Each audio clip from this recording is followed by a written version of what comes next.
తమిళనాడు రాజకీయాల్లో సరికొత్త అధ్యాయం మొదలైంది. 2026 అసెంబ్లీ ఎన్నికల ఫలితాల్లో దళపతి విజయ్ తన తమిళగ వేట్రి కళగం పార్టీతో ప్రభంజనం సృష్టించారు. అయితే అంచనాలను తలకిందులు చేస్తూ టీవీకే మెజారిటీ స్థానాలను కైవసం చేసుకోగా అధికార డీఎంకే గట్టి ఎదురుదెబ్బతింది. విజయ్ ముఖ్యమంత్రిగా బాధ్యతలు చేపట్టడం దాదాపు ఖాయం కావడంతో అటు రాజకీయంగానే కాకుండా సినీ ఇండస్ట్రీలో కూడా సంచలనం రేకెత్తించింది.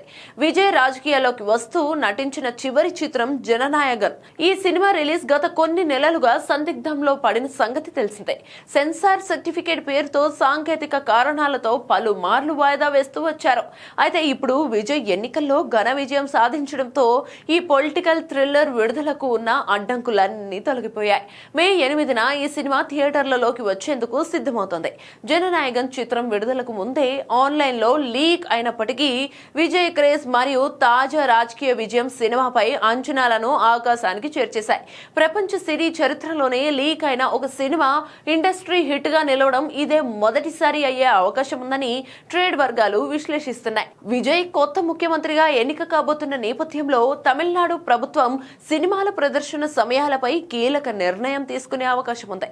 అయితే తాజాగా మరో ఆసక్తికరమైన వార్త కూడా బయటకు వచ్చింది.